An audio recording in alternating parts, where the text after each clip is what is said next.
കുവൈറ്റിൽ ഇറാൻ നടത്തിയ ഡ്രോൺ ആക്രമണത്തിൽ എണ്ണ ശുദ്ധീകരണശാലയ്ക്ക് തീപിടിച്ചു. മിന അൽ അഹമ്മദി എണ്ണ ശുദ്ധീകരണശാലയിൽ വൻ അഗ്നിബാധയാണ് ഉണ്ടായത്. സൗദി അറേബ്യയിലും ഡ്രോൺ ആക്രമണ ശ്രമമുണ്ടായി. സംഘർഷത്തിന്റെ പശ്ചാത്തലത്തിൽ ദുബായിലെ ക്രൈസ്തവ ആരാധനാലയങ്ങളിൽ ദുഃഖവെള്ളി പ്രാർത്ഥനാ ചടങ്ങുകൾ ഓൺലൈനിലേക്ക് മാറ്റി.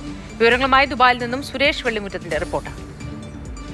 ഗൾഫ് മേഖലയിലെ ഏറ്റവും വലിയ എണ്ണ ശുദ്ധീകരണ കേന്ദ്രങ്ങളിൽ ഒന്നാണ് കുവൈറ്റിലെ മിന അൽ അഹമ്മദി ഓയിൽ റിഫൈനറി എണ്ണ ശുദ്ധീകരണശാല. അവിടെ ഇന്ന് പുലർച്ചെയാണ് ആക്രമണം ഉണ്ടാകുന്നത്. ഡ്രോൺ ഉപയോഗിച്ച് ശക്തമായ ആക്രമണമാണ് നടന്നതെന്ന് കുവൈറ്റ് പെട്രോളിയം കോർപ്പറേഷൻ സ്ഥിരീകരിക്കുന്നുണ്ട്. ആക്രമണത്തിൽ വൻ തീപിടുത്തമുണ്ടായി. പല യൂണിറ്റുകളിലേക്കായിട്ട് തീ പടരുന്ന സാഹചര്യമുണ്ടായി. ആ തീ അണയ്ക്കാനുള്ള ശ്രമം ഇപ്പോഴും തുടരുകയാണ്. ആർക്കും പരിക്കേറ്റിട്ടില്ല എന്നും പെട്രോളിയം കോർപ്പറേഷൻ അറിയിക്കുന്നുണ്ട്.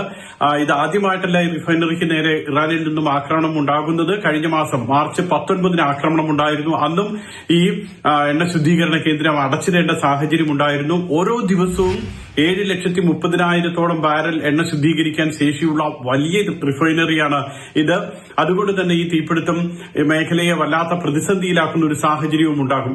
ഇതോടൊപ്പം തന്നെയാണ് സൗദി അറേബ്യയിൽ ഉണ്ടായിട്ടുള്ള ഡ്രോൺ ആക്രമണം. 7 ഡ്രോണുകൾ ഉപയോഗിച്ച് ഇന്ന് പുലർച്ചെയാണ് സൗദി അറേബ്യയുടെ കിഴക്കൻ മേഖലയിലേക്ക് ആക്രമണം നടത്തുന്നത്. പക്ഷേ ആ ഡ്രോണുകളെല്ലാം പ്രതിരോധിക്കാൻ കഴിഞ്ഞു എന്ന് സൗദി അറേബ്യ അറിയിക്കുന്നുണ്ട്. അതോടൊപ്പം തന്നെ UAE-യിലും ഖത്തറിലുമൊക്കെ ഇത്തരത്തിലുള്ള സമാനമായിട്ടുള്ള ഡ്രോൺ മിസൈൽ ആക്രമണ ശ്രമങ്ങൾ ഉണ്ടായിട്ടുണ്ട്. അതെല്ലാം പ്രതിരോധിക്കുകയും ചെയ്തു.